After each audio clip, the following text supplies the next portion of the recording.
ಇವತ್ತು ಪತ್ರಿಕಾಗೋಷ್ಠಿಯನ್ನು ಕರೆದಿರೋ ಉದ್ದೇಶ ಏನು ಕಳೆದ 2 ದಿನಗಳಿಂದ ಮಾಜಿ ಶಾಸಕರು ಮಾಗಡಿ ಪಟ್ಟಣದ NES ಸರ್ಕಲ್ ಬಳಿ ಒಂದು ಹೋರಾಟವನ್ನು ಮಾಡಿ ಕಾವೇರಿ ನೀರನ್ನು ಮಾಗಡಿ ಪಟ್ಟಣಕ್ಕೆ ಕುಡಿಯೋಕ್ಕೆ ತರಬೇಕು ಅನ್ನೋ ನಿಟ್ಟಿನಲ್ಲಿ ಒಂದು ಹೋರಾಟವನ್ನು ಮಾಡಿ ಅದ್ರ ಜೊತೆಯಲ್ಲಿ ಶಾಸಕರು ಎಲ್ಲ ಒಂದು ಕಡೆ ನಿರ್ಲಕ್ಷ್ಯ ಮಾಡಿದ್ದಾರೆ ಅಂತೇಳಿ ನಮ್ಮ ಶಾಸಕರ ಬಗ್ಗೆ ಹಲವಾರು ಆರೋಪಗಳನ್ನು ಸಹ ಮಾಡಿದ್ದಾರೆ. ಅಂದರೆ ನಾನೊಬ್ಬನೇ ಮಾಗಡಿ ತಾಲೂಕಿಗೆ ನೀರು ತರುವಂಥ ಮನುಷ್ಯ, ಬೇರೆಯವರು ಯಾರೂ ಇಲ್ಲ ಅನ್ನೋ ಮಟ್ಟ ನಿಟ್ಟಿನಲ್ಲಿ ಒಂದೇನೋ ಆರೋಪಗಳನ್ನ ಮಾಡಿದ್ದಾರೆ. ಅದಕ್ಕೆ ಪ್ರತ್ಯುತ್ತರವಾಗಿ ಒಂದು ಪತ್ರಿಕಾಗೋಷ್ಠಿಯನ್ನು ಕರೆದಿದ್ದೀವಿ. ಇವತ್ತೇನೋ ಸತ್ಯಗಾಲದಿಂದ ಸುಮಾರು ಕೋಟಿ ವೆಚ್ಚದಲ್ಲಿ ಇವತ್ತು ದಬಾಸ್ಪೇಟೆಗೆ ಇಂಡಸ್ಟ್ರಿಯಲ್ ಏರಿಯಾ ಅಂತಾರಾಷ್ಟ್ರೀಯ ಮಟ್ಟದ ಕೈಗಾರಿಕಾ ವಲಯಕ್ಕೆ ಇವತ್ತೇನು ನೀರಾವರಿ ತೆಗೆದುಕೊಂಡು ಹೋಗ್ತಾ ಇದ್ದಾರೆ. ಅದು ಒಂದು ಯೋಜನೆ, ಸರ್ಕಾರದ ಒಂದು ದೊಡ್ಡ ಮಟ್ಟದ ಯೋಜನೆ. ಅಲ್ಲಿ ಕಸಿ ಸೇರ್ಕೊಂಡಿದೆ. ಸರ್ಕಾರದ ಒಂದು ದೊಡ್ಡ ಮಟ್ಟದ ಯೋಜನೆ. ಹಾಗಾಗಿ ಮಾಜಿ ಶಾಸಕರಿಗೆ ಅದ್ರ ಬಗ್ಗೆ ಎಷ್ಟು ತಿಳುವಳಿಕೆ ಇದೆಯೋ ನಮ್ಮ ಮನವರಿಕೆ ಇಲ್ಲ. ಯಾಕೆಂದರೆ ಒಂದು ಯೋಜನೆಗೆ ಅಡ್ಡಪಡಿಸುವಂಥದ್ದು ಅಷ್ಟು ಸುಲಭವಾದ ಕೆಲಸ ಅಲ್ಲ.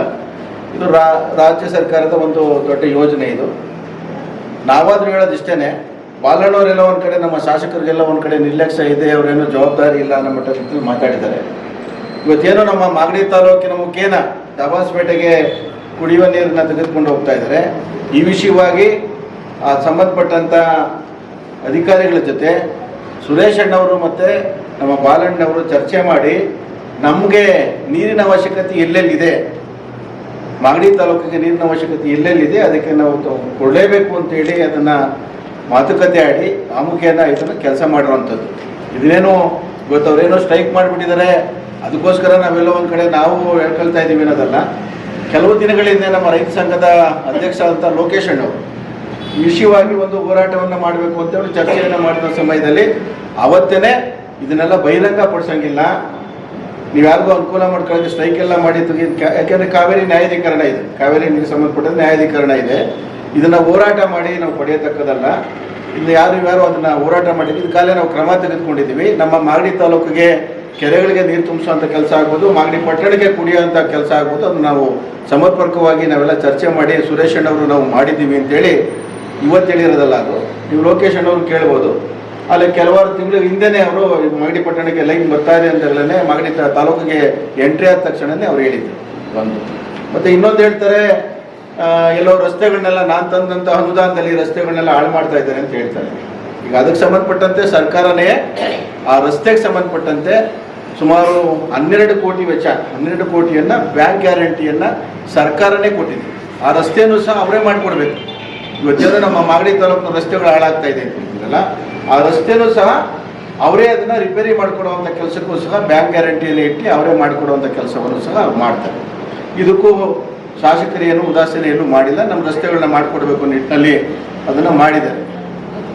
ಇನ್ನು ಎರಡನೇದು ಹೇಳ್ತಾರೆ, ಮಂಚಿನ ಬೆಲೆದು ಕುಲಸಿತ ಆಗ್ಬಿಟ್ಟೈತೆ, ಇದು ಕೊಳಚೆ ನೀರನ್ನು ಕುಡಿತಾ ಇದ್ದಾರೆ ಮಾಗಡಿ ತಾಲೂಕಿನ ಜನ ಅಂತೇಳಿ ಒಂದು ಆಪಾದನೆ ಮಾಡ್ತಾರೆ. ಅದೇನು ಕೊಳಚೆ ನೀರು ಬಾಲಣ್ಣ MLA ಆದಮೇಲೆ ಏನು ಕೊಳಚೆ ನೀರನ್ನು ಬೆಳೆಸ್ಬಿಟ್ಟಿದ್ದಾರೆ, ಬಾಲಣ್ಣ ಬೆಳೆಸಿದ್ದಾರೆ. ಇದು ಅವತ್ತಿಂದ ಇವರು ಶಾಸಕರಾಗಿದ್ದಂಥ ಅವಧಿಯಲ್ಲೂ ಸಹ ಕೊಳಚೆ ನೀರಿತ್ತು. ಇವ್ರೇನು ಕ್ರಮ ತಗೊಂಡ್ರು? ಅವತ್ತು ಕ್ರಮ ತಗೋಬೋದಾಗಿತ್ತು.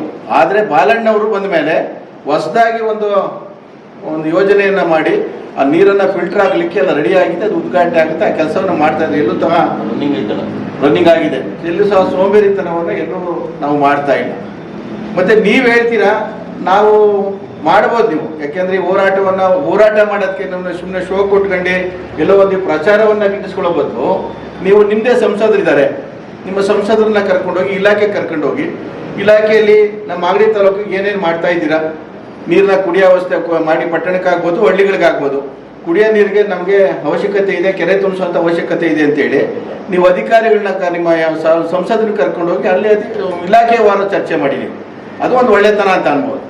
ಇಲ್ಲಿ ಬಂದು ನೀವು ಕರೆಸಿ ಕಾಂಟ್ರಾಕ್ಟರ್ ಕರೆಸ್ರಿ, ಇಂಜಿನಿಯರ್ ಬೇಡ ಕಾಂಟ್ರಾಕ್ಟರ್ ಕರೆಸಿ ನೀವು ಅಂತ ಅಂದರೆ ಅದು ಏನದು ಸಂಬಂಧ ಏನು? ಕಾಂಟ್ರಾಕ್ಟಿಗೂ ಈ ಕೆಲಸ ಅವ್ರಿಗೂ ಸಂಬಂಧ ಏನು? ಏನೋ ಒಂದು ಹುನ್ನಾರ ಇರಬೇಕು ಅಂತ ನಮ್ಮ ಭಾವನೆ. ಯಾಕೆಂದರೆ ನೀವು ಇಂಜಿನಿಯರಿಂಗ್ ಕರೆಸಿ ಸಂಬಂಧಪಟ್ಟಂಥ ಇಲಾಖೆಯವ್ರಿಗೆ ಕರೆಸಿನಲ್ಲ, ನೀವು ಕಾಂಟ್ರಾಕ್ಟಿಂಗ್ ಕರೆಸಿ ಇರ್ತೀರ. ಕಾಂಟ್ರಾಕ್ಟಿಂಗ್ ಇದಕ್ಕೆ ಸಂಬಂಧ ಏನಿದೆ? ಟೆಂಡರ್ ತಗೊಂಡಿದ್ದಾನೆ, ಅವ್ನು ಕೆಲಸ ಮಾಡ್ಕೊಳ್ತಾ ಇದ್ದಾನೆ. ಇದ್ರ ಹುನ್ನಾರ ಏನು ಅಂತ ನಮ್ಗೆ ಗೊತ್ತಾಗ್ತಾ ಇಲ್ಲ. ಹಾಗಾಗಿ ಹೀಗೆ ಹಲವಾರು ಟೀಕೆಗಳನ್ನ ನೀವು ಮಾಡ್ಕೊಂಡು ಹೋಗ್ತಾರೆ. ಎಲ್ಲ ಒಂದು ಕಡೆ ಕೆಲಸಗಳಾಗ್ತಾರೆ, ಅಡ್ಡ ಹಾಕುವಂತ ನಾನು ಅಭಿವೃದ್ಧಿ ಅಡ್ಡ ಮಾಡಲಿಕ್ಕೆ ಬಂದಿದ್ದೀವಿ ಅನ್ನೋ ಮಟ್ಟಿಗೆ ಹೇಳ್ತಾ ಇದ್ದೀನಿ. ಈಗ ನಾನು ಹೇಳೋವಂಥದ್ದು ಅಂತಾರಾಷ್ಟ್ರೀಯ ಮಟ್ಟದ ಒಂದು ಯೋಜನೆ, ಇದು ಇಂಡಸ್ಟ್ರಿಯಲ್ಗೆ ಹೋಗ್ತಾ ಇದೆ. ಬೇಡ, ಕೊಡೋದು ಬೇಡ, ನಮ್ಮ ಮಾಗಡಿ ತಾಲೂಕಿಗೆ ಬೇಕು.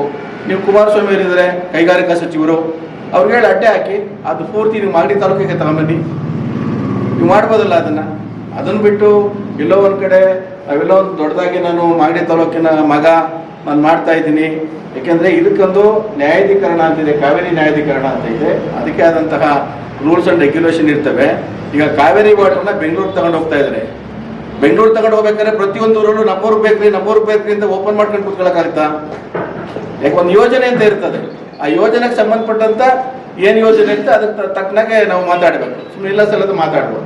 ನಾನು ಹೇಳೋದೇನು ಅಂದರೆ, ಇಷ್ಟೊಂದು ರೋಷಾವೇಶವಾಗಿ ಇವತ್ತು ನೀವು ಎಲ್ಲೋ ಒಂದು ಕಡೆ ಪ್ರತಿಭಟನೆ ಮಾಡಬೇಕು ಅಂತ ಹೊರಟಿದ್ದೀರಲ್ಲ, ನಿಮ್ಮದೇ ಯೋಜನೆ ಅಂತ ಹೇಳ್ಕೊಳ್ತೀರಿ. ಇವತ್ತು ಸುರೇಶ್ ಅಣ್ಣನೂ ಇಲ್ಲ, ರೇವಣ್ಣವರು ಇಲ್ಲ, ಬಾಲಣ್ಣವರು ಇಲ್ಲ, ನಂದೇ ಯೋಜನೆ ಇವತ್ತು ಹೇಮಾವತಿ ಯೋಜನೆ ಅಂತ ಹೇಳ್ಕೊಳ್ತಿರಲ್ಲ ನೀವು.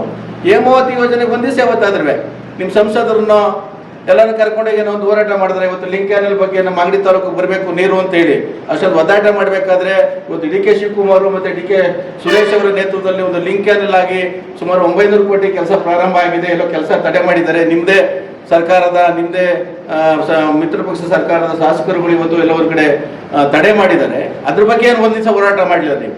ಕರೀರಿ, ಇವತ್ತು ಕರೀರಿ. ಗೌರವಯುತವಾಗಿ ನಾವು ಹೇಳ್ತಾ ಇದ್ದೀವಿ, ಇವತ್ತು ಕರೀರಿ. ನಮ್ಮ ಶಾಸಕರು ಸಮೇತ ನಾವೆಲ್ಲ ಮುಖಂಡರುಗಳೇ ಆ ಒಂದು ಹೋರಾಟದಲ್ಲಿ ಭಾಗವಹಿಸ್ತೀವಿ. ನೀವೇ ಮುಖಂಡತ್ವ ತಗೋತೀವಿ. ಇಂಥ ಕೆಲಸಗಳು ಮಾಡಿ, ದಯಮಾಡಿ ಇಲ್ಲ ಸಲ್ಲದ ಆರೋಪಗಳನ್ನ ಮಾಡ್ಕೊಂಡು ಎಲ್ಲವತ್ತಿಗೂ ಪ್ರತಿಯೊಂದು ಏನೇ ವಿಷಯಗಳಾದ್ರೂ ಶಾಸಕರ ಬಗ್ಗೆ ಯಾಕೆ ನೀವು ಈ ಥರ ಮಾಡ್ತಾ ಇದ್ರ ಅಂತ ನನಗೆ ದಯಮಾಡಿ ಅರ್ಥ ಆಗ್ತಾ ಇಲ್ಲ. ದಯಮಾಡಿ ನೀವು ಏನು ಕೆಲಸಗಳು ಮಾಡ್ತಾ ಇದ್ದೀರಾ, ಕೆಲಸ ಮಾಡಲಿಕ್ಕೆ ಅನುಕೂಲ ಮಾಡಿಕೊಡಿ ದಯಮಾಡಿ. ಇವೆಲ್ಲ ಇಲ್ಲ ಸಲ್ಲದ ಆರೋಪಗಳನ್ನ ಮಾಡಬೇಡಿ ಅಂತೇಳಿ ಮನವರಿಕೆ ಮಾಡ್ಕೊಳ್ತಾ, ನಾನೇನಿವತ್ತು ಯಾಕೆ ಅಂತ ಹೇಳಿದ್ರೆ, ಇವತ್ತು ಎಲ್ಲ ಅಧಿಕಾರಿಗಳ ಮೇಲೂ ನೀವು ಬೀಳ್ತಾ ಇದ್ದೀರಾ. ಎಲ್ಲ ಒಂದು ಕಡೆ ಅಭಿವೃದ್ಧಿ ಆಗ್ತಾ ಇರ್ಬೇಕಾದ್ರೆ ಎಲ್ಲ ಅಧಿಕಾರಿಗಳ ಮೇಲೆ ಬೀಳ್ತಾ ಇದ್ದೀರಾ, ಅಡೆತಡೆ ಮಾಡ್ತಾ ಇದ್ದೀರಾ. ದಯಮಾಡಿ ಯೋಜನೆ ಬಗ್ಗೆ ನೀವು ಹೊರ್ಕೊಳ್ಳಿ, ಯೋಜನೆ ಬಗ್ಗೆ ಹತ್ಕೊಂಡು ಮಾತಾಡಿ. ಸುಮ್ಮನೆ ಕಾವೇರಿ ನೀರನ್ನು ಇವತ್ತೇನು ನಮ್ಮ ಸುರೇಶ್ ಅಣ್ಣವರ ಕನಸಿನ ಕೂಸು ಇವತ್ತೇನು ಸತ್ಯಗಾಲದಿಂದ ತರ್ತಾ ಇರೋಂಥ ವಾಟರ್ ಸಪ್ಲೈ ಕುಮಾರನ ಸರ್ಕಾರ ಇರ್ಬೋದಿಲ್ಲ ಅಂತ ಹೇಳೋದಿಲ್ಲ. ಅವತ್ತು ನೀರಾವರಿ ಸಚಿವರು ಡಿ ಕೆ ಶಿವಕುಮಾರ್ ಅವರು ಆ ಯೋಜನೆಯನ್ನ ರೂಪುರೇಷಕ್ಕೆ ಮಾಡಬೇಕು ಅಂತೇಳಿ ಹೊರಟಂತವರು ಡಿ ಕೆ ಕೆಲಸ ಪ್ರಾರಂಭ ಆಗಿದೆ. ಇದು ಕೆಲವೇ ದಿನಗಳ ಹಿಂದ್ಗಡೆ ನಮ್ಮ ಮಾನ್ಯ ಉಪಮುಖ್ಯಮಂತ್ರಿಗಳು ಬಂದು ಅದಕ್ಕೆ ಪೂಜೆಯನ್ನು ಮಾಡಿದ್ದಾರೆ ಚಿಕ್ಕರಬಾವಿನಲ್ಲಿ. ಆ ಕೆಲಸವನ್ನು ಪ್ರಾರಂಭ ಆಗಿದೆ.